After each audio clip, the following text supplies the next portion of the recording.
What's going on, everybody? Welcome back to the Western Approach. We are slowly but surely making our way around this big circle. The map is designed kind of like a big donut, essentially. I noticed there's this ocularum up here, which means more shards. And we are eventually going to make our way back over there to the Forbidden Oasis and see if we can't open a few more doors. I'm not really keeping an eye on how many shards I have. I know we found some. Let's go ahead and at least get all the shards in this area. And of course, there's a certain dragon that I'd like to have a small discussion with, a little heart-to-heart with, you know. It's essentially what all this is leading towards. Now, there's a lot of stuff we have to do. There'll be lots of trivial little side tasks for this one particular guy. Anyway, we'll get into all that. Also, some Astrarian puzzles to solve. Make sure we get those done too. Some really neat areas here to explore. I mean, I like the Forbidden Oasis quite a bit, and this place reminds me of that in a lot of ways.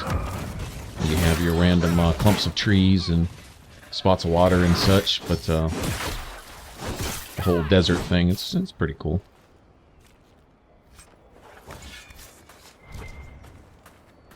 I think our next destination after this is probably going to be Crestwood. Let me get back to the main story a little bit. I'm over-leveling. Try as I might to not over-level, it seems like there's really nothing I can do about it. I think we're already a good, I don't know, level ahead of this area as it is. And I think the way the game's designed, you're essentially not really supposed to, but it kind of leans towards going to Crestwood first. So by the time we get there, we might be way over-leveled. I don't know. I hope not. That may be the case. If so, I want to apologize for that. I'm trying to keep everything somewhat challenging, but well, I'll tell you what, these quillbacks, they're challenging enough. Like bear mixed with a porcupine or something. Porky bears. Alright, now if they're through guarding this obviously very important campsite here, maybe we can finally get past it. I notice all these camps seem to leave little messages like this. And it kind of gives you hints on Venatori activity here in the area. They're really worried about the supplies of that scholar, that dragon guy, who we'll be talking to often. But other than that, they leave him alone. Not really sure about the why of that, actually. Unless they're letting him do his studies, but they just want his materials, or I don't know. Anyway, something to that, I guess. There's even mention made of it at some point. Of course, they're here with their mining operation and stuff, and they want the slaves, I guess the miners themselves, they want them alive. Anyway, you'll see notes left around to the these White Claw guys, which I guess are essentially Venatori mercenaries in this area. Basically the same thing. You'll see notes left to them, and you'll see other little notes left behind in their camps, like that.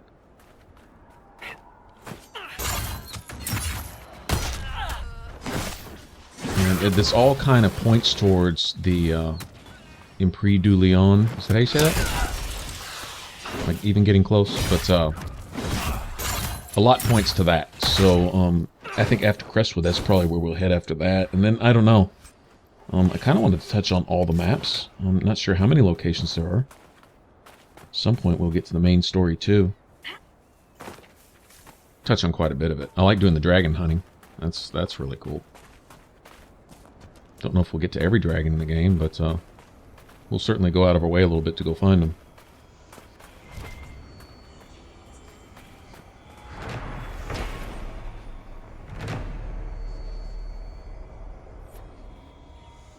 Alright, so this was the scene of basically the front during, I believe it's the second Blight? Correct me if I'm wrong, but I believe that's the case. And so we see a lot of Warden fortresses and things left behind. I imagine this is going to be a common sight in other places also. Warden resistance against various blights and things like that on different fronts.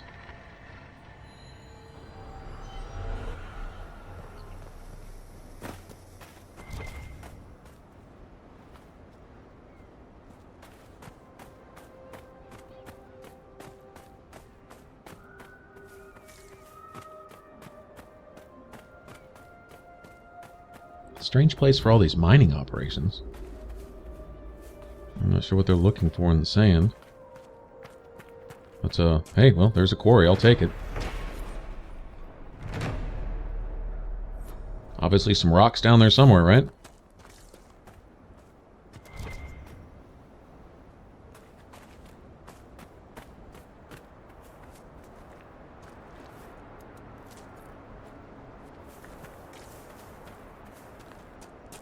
Alright, lots of rifts.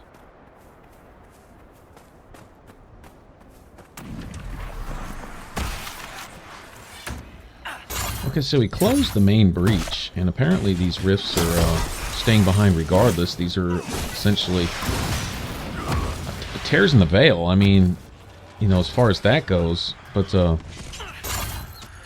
definitely a port being used by these demons to...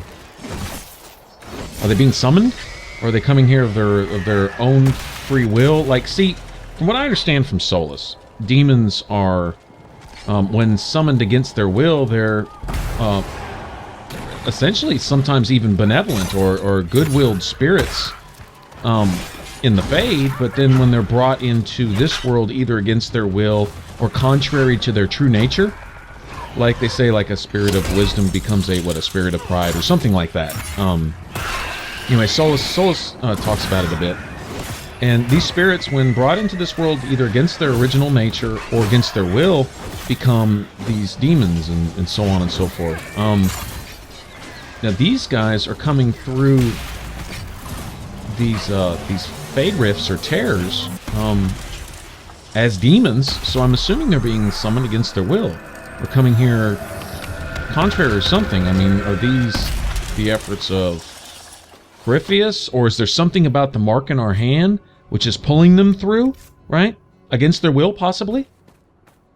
I mean, there's that thought, too, because it seems like they only do this crap when I'm present. You know, once you get within a certain distance of the rift, well, it starts, you know, spawning these waves of demons. And I'm sure there's something to that.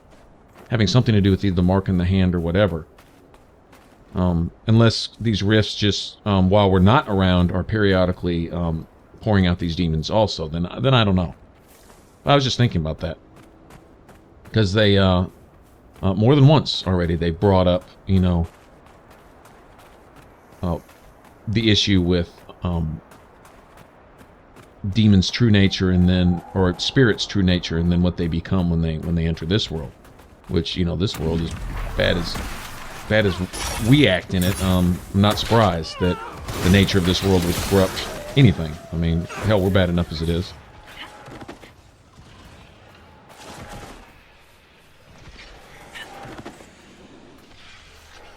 Well, you can be locked onto me if you want to. My companions have something for you. You're all worried about me over there, Mr. Fireballs. That's all race are, just demon archers. Friggin'.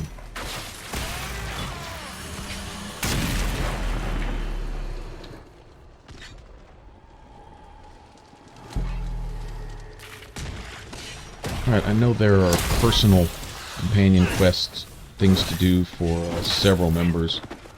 So, a book for Vivian, more Warden, treaty type stuff for Blackwall. We're getting close to the end of those. I think there's a few more in Pre-Dulion. I really hate saying that because I feel like I'm murdering it, but there's going to be a couple artifacts there, and then I believe that's it. I believe that's all we have for him, at least in this stage of his personal quest. He might get really needy for something else later, I wouldn't doubt it, but for right now it just says that we have the artifacts here and then 2 more in that other region.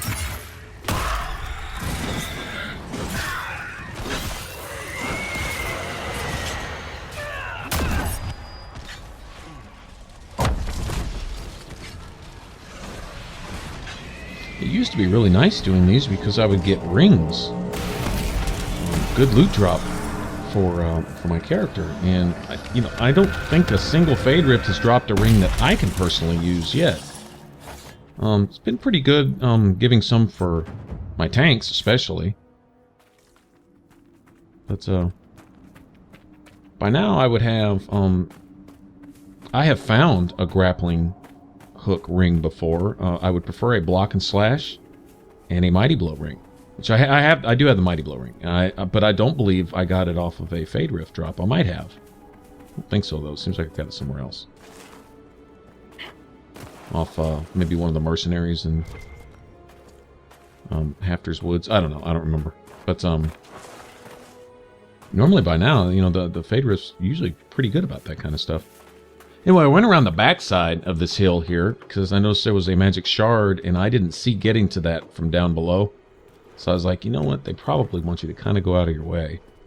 And it appears that I was right.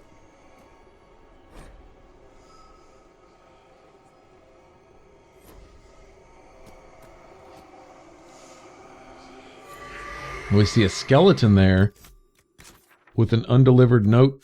Either an undelivered note or a note delivered. To either the guy couldn't drink at the mine anymore, so he killed himself as a result, or that was the boss that was going to deliver that letter, and the guy said, oh no. Yeah, you're not going to interfere with my drinking at the mine, so he killed off his boss? I don't know.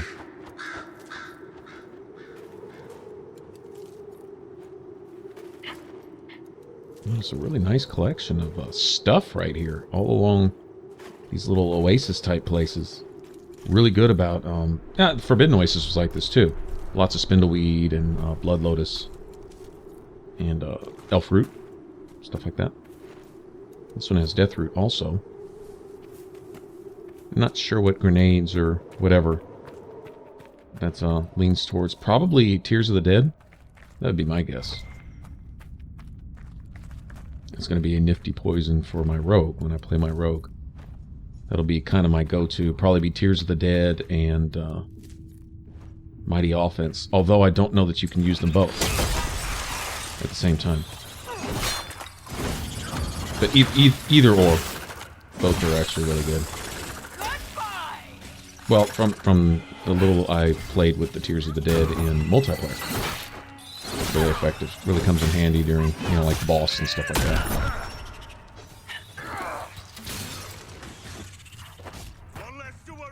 Mighty Offense, though, that's kind of a go-to for a warrior. I mean, seriously. Start putting some major critical numbers up.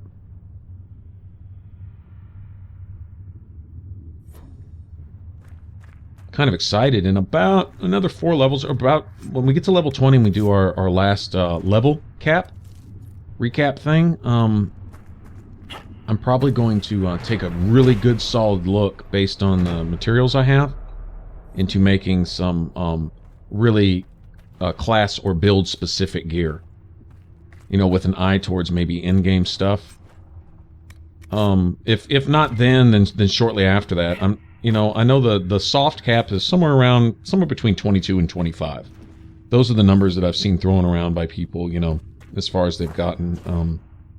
I don't know. I've saved a bunch of XP in my back pocket, so I think I can squeeze another level out later if it came down to it, if I really needed it. There's a lot of codexes that I haven't read yet.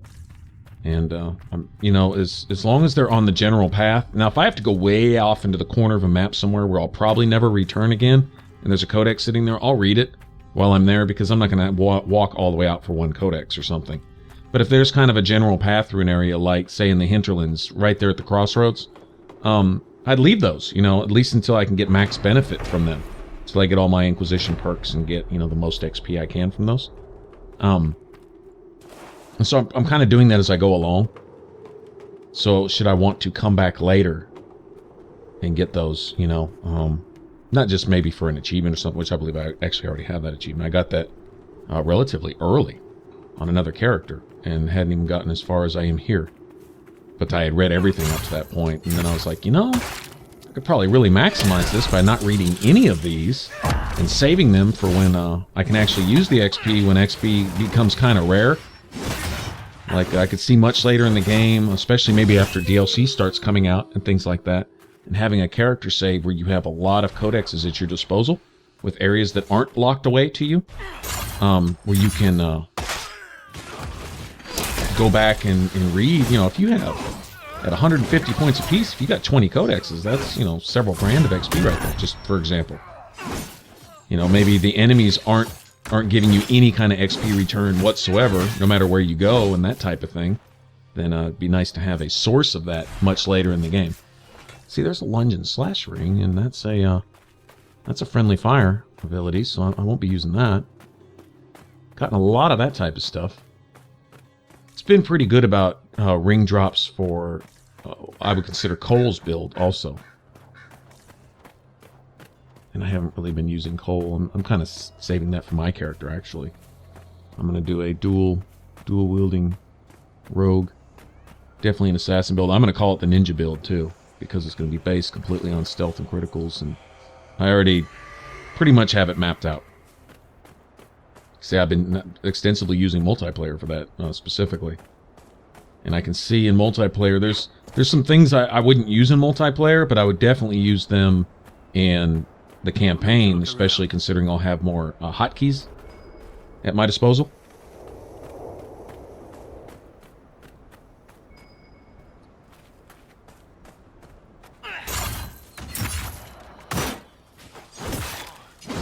I believe this guy right here would count as a champion. I believe. Drop the champion's banner heart thingies that you need.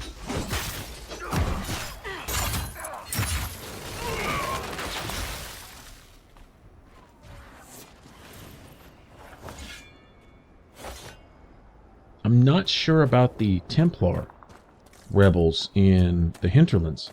Now see, like, if you remember, to get my Reaver ability, I had left the Reavers at the villa in Hafter's Woods alone until after I got my trainer, and then I went back there and got my infusion primers like in 5 minutes. It was really, really easy. Well, I'm wondering if perhaps, because when you fight the Templars, there are a crap ton of those Templar champions around, especially at the Templar camp or base or whatever. They're all over the place there. In fact, there's 2 guarding it as soon as you get there. Those guys count as champions, even though I know they're Templars and everything. But, you know, the big guys with the shield, then it's possible you could save the whole Rebel Mage, Rebel Templar thing until after Haven and all that, and go back. It's actually worth a look.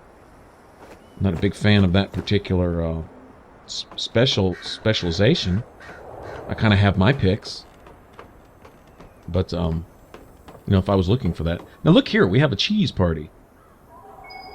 Got a loot over there and wine bottles and all that, and wheels of cheese, and there's even a little action figurine up on top of a couple of them.